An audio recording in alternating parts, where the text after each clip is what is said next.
It isn't a secret that Hispanic culture is becoming increasingly prevalent in the social culture of the United States of America. It seems as though every day on TV, some new figure claims that Hispanic people will become the majority in the United States. Like any culture, such as Black people or Jewish people or Muslim people or more, Hispanic culture has developed many stereotypes and derogatory views about it since it has become prevalent in America. Most of these stereotypes are either simply inaccurate or they're just offensive. Over the course of this paper, Michael and I would like to set the record straight about Hispanic and Latino culture. Primarily, it is something that needs to be respected, for it is a very complex concept that cannot be explained in a couple of racist or narrow-minded comments. Secondly, accepting and appreciating Hispanic and Latino culture may be helpful for other cultures in American society. And lastly, understanding Hispanic culture has many important implications for the academic field in which both of us will be working in a few years' time. As will be discussed later, I should say, Hispanic culture focuses a lot on cooperative group work and building trust, both of which are very important qualities in an educational setting. The goal in writing this paper is to become more comfortable and familiar with the characteristics of Hispanic and Latino culture so that we may better appreciate and relate to our future Hispanic and Latino students.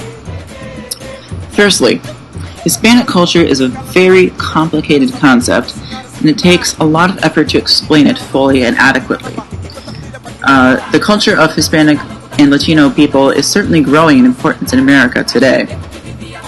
According to scholars, Hispanic youth are among the fastest growing youth population in the United States, and by 2020, approximately 1 in 5 children, so that would be 1 to 18 years old, will be of Hispanic or Latino origin, and that is according to University of South Florida.edu.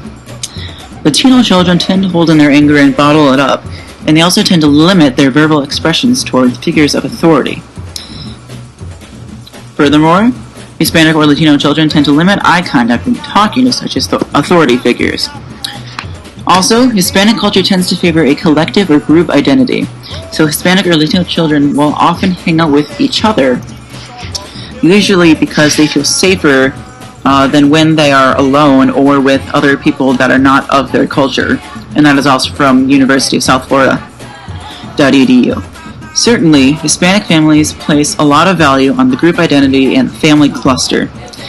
This can sound like a cooperative, inviting atmosphere from the way I'm describing it, but it isn't all sunshine and rainbows in the group atmosphere. Hispanic culture tends to discriminate against females in particular, and males enjoy privileges that females do not have, from University of South Florida.edu.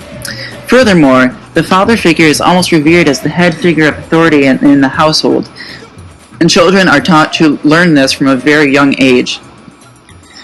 Besides the family structure, religion is also very important in Hispanic and Latino culture. Catholicism in particular is very important among the Spanish in the United States.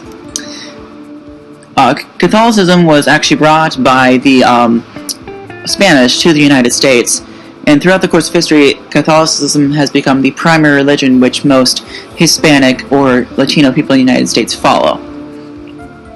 About 70% of all Hispanic people in the United States are Catholic, and Hispanic members of Catholicism make up about 40% of the entire Catholic population. That data is also from the University of South Florida.edu. Hispanic and Latino people use their faith as a means of safety and security in a world where they are persecuted and suffer from derogatory insults and unfair stereotypes.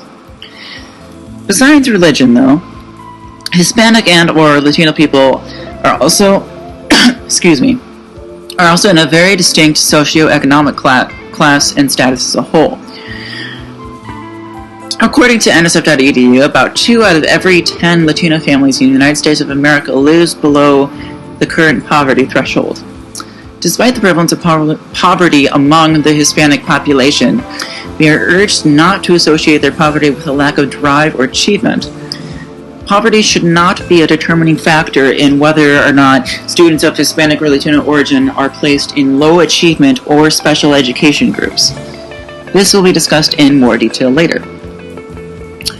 As a few more characteristics of Hispanic culture, formality is a valued trait. Firm handshakes and appropriate pronouns, among other things, are critical to use when meeting an elder or someone of higher status than you. As for food, Hispanic people usually have a very light meal in the morning, followed by el almuerzo, their daily lunch, which usually is about 2 hours long in the middle of the day. This is according to osu.edu. A siesta, or a rest, is very common after lunch, and children and adults usually have this time off work or school to rest. Interestingly, supper, or la cena, is usually eaten very late, oftentimes as late as 9 in the evening. Hispanic people generally celebrate and observe major U.S. holidays such as Christmas and Easter and Thanksgiving and things like that. Usually, Hispanic countries also celebrate their own Dia de Independencia on the date of independence for that particular country. This is also according to ohiostateuniversity.edu. Secondly, appreciating Hispanic culture can be helpful for other cultures in American society. Hispanic and Latino people in particular have a very mature work ethic, and many Latinos are in favor of a hard-working, problem-solving government, according to Barreto and Segura, 2010. Surely, our government and society could benefit from the hard work that people of Hispanic and Latino origin do every day of their lives. I personally believe that this work ethic has resulted from the hardships Hispanic and Latino people have faced as they are trying to become treated as equals in our society. Perhaps we could recognize and embrace Latino culture's emphasis on interdependence rather than independence, as YouTube user UGA Beyond the Arch explains in their video called Latino Learning Modules, Latino Culture and Cultural Values, which was published to YouTube on the 8th of October 2012. Instead of competition, we could focus on cooperation. For example, the two-party system that dominates our government now could be relieved somewhat by adopting a cooperative party system rather than a competitive party system.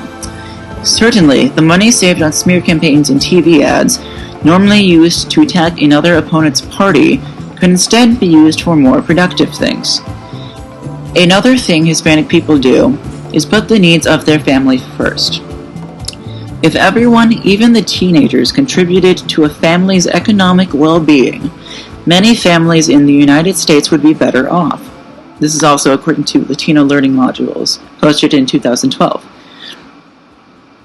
In our economy, I feel as though the young adults in a family must contribute economically to the family in order for it to be a successful and stable one.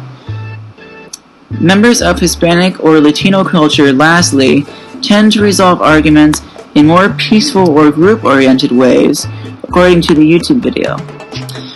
Perhaps we could learn to solve our arguments without bullet holes, and instead with words, as the Hispanic population of the United States prefers to do. However, I must note here that, just like a tree, culture is a constantly changing and adapting figure, and the characteristics that we have just presented here are certainly subject to change at any moment, and they don't necessarily apply or relate to every single member of Hispanic or Latino culture. The metaphor of the tree was an image that I took from the Latino Learning Modules video from 2012. Finally, and perhaps most importantly for our purposes, Hispanic and Latino culture has many implications when it comes to the academic field in the United States of America.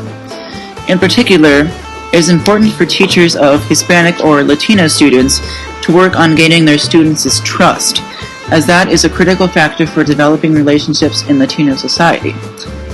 This is from osu.edu.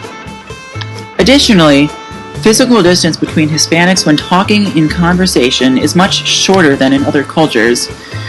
So to successfully communicate with students of Hispanic or Latino origin, a teacher will literally have to get closer to their students. Furthermore, efforts at communicating with Hispanic or Latino students are believed to be made easier if Hispanic or Latino community leaders are included in the planning and supervision and construction of curricular activities. That information is also from osu.edu. Also, students who embrace their Latino culture tend to do better in school. As quoted in Hispanic Magazine, we found teens who maintain strong ties to their Latino cultures perform better academically and adjust more easily socially, according to Pat Sniakowski, PhD, who directed the project to observe these kind of attributes. This was published in 2009 on the 1st of August. Doctoral research supports all of this. The long story short is that suppressing the Hispanic culture and identity in schools will only serve to harm students academically, and they may be more prone to giving into pressures such as drugs or alcohol, also according to Hispanic Magazine in 2009. For my reflection, I have learned from doing this paper that every culture, no matter what culture it is, has many different characteristics, and one simply can't oversimplify a culture into a few derogatory or narrow-minded attributes that don't reflect the culture as a whole. In addition to that, every member within a culture has different characteristics too, and the characteristics that I pointed out in this paper might not apply to every single Hispanic or Latino person that you'll ever meet. As a teacher, I most likely will end up at a public school of a decent size, assuming that I get a job, hopefully, and as such, I will probably find Hispanic or Latino students in my classroom. Understanding their culture will let me relate to them on a more personal level and perhaps gain their trust, which, as I mentioned, is a critical notion in Hispanic culture. Perhaps understanding Hispanic and Latino culture will also help me comprehend the music of these cultures, which I am likely to teach someday to acquire of my own. Michael will not put his reflection on this recording.